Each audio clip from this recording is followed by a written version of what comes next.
வணக்கம். இன்றைக்கி பதிவில் எவ்வளவு சொத்துக்கள் அமையும் ஒரு ஜாதகத்தில், இதை எப்படி நம்ம கண்டுபிடிக்கிறது அப்படிங்கிறத பற்றி இன்றைக்கி நம்ம விரிவாக பார்க்க போகிறோம். ஒரு ஜாதகத்தில் செவ்வாய் நின்ற இடத்திற்கு முன்னும் பின்னும் சுபகிரகங்கள் இருந்தால் சொத்துக்கள் உண்டு. செவ்வாய்க்கும் முன்னும் பின்னும் ஒரு கிரகம் இருந்து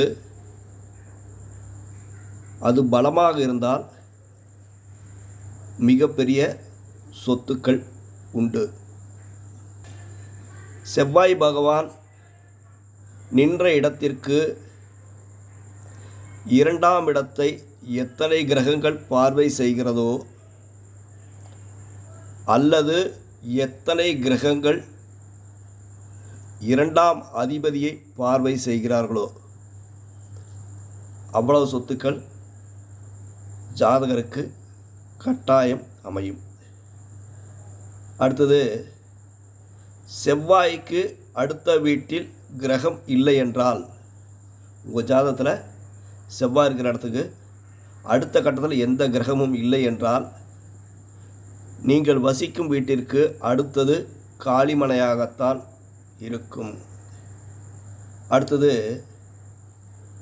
செவ்வாய் நின்ற இடத்திற்கு அடுத்தடுத்து 2 சுப கிரகங்கள் தொடர்பு இருந்தால், செவ்வாய்க்கு அடுத்தது 2 சுப கிரகங்கள் தொடர்பு இருந்தால் அருகருகே உங்களுக்கு சொத்துக்கள் அமையும்.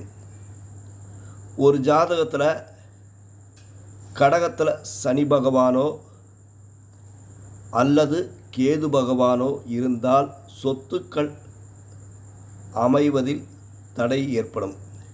ஆனால் நிதானமாக தான் சொத்து கிடைக்கும். ஆனால் கடகத்தில் சனி பகவானோ கேது பகவானோ இருக்கிறவங்க சின்ன வயசுலேயே அவசரப்பட்டு சொத்து எதாவது வாங்கினீங்கன்னா இழக்கக்கூடிய சூழ்நிலைகள் நிச்சயமாகவே ஏற்படும்.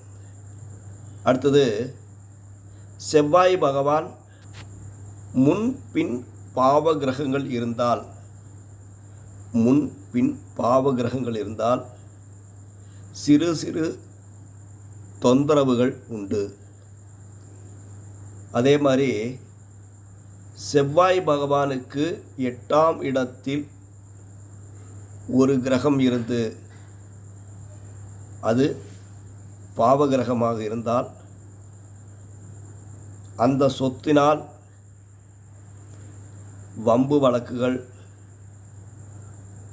கோர்ட்டு கேஸ் இப்படி அலைய வேண்டிய சூழ்நிலையை நிச்சயமாக ஏற்படுத்திடும். அப்போ ஒரு ஜாதகத்தில் செவ்வாய்க்கு முன்னும் பின்னும், செவ்வாய்க்கு அடுத்து செவ்வாய்க்கு 2ஆம் வீட்டை பார்வை செய்யும் கிரகங்கள், இப்படி பல்வேறு கோணங்களில் நாம் ஆய்வு செய்தால் ஒரு ஜாதகத்தில் அவங்களுடைய சொத்து மதிப்பு எவ்வளோ அப்படிங்கிறத நம்மளால் நிச்சயமாக கணிக்க முடியும்.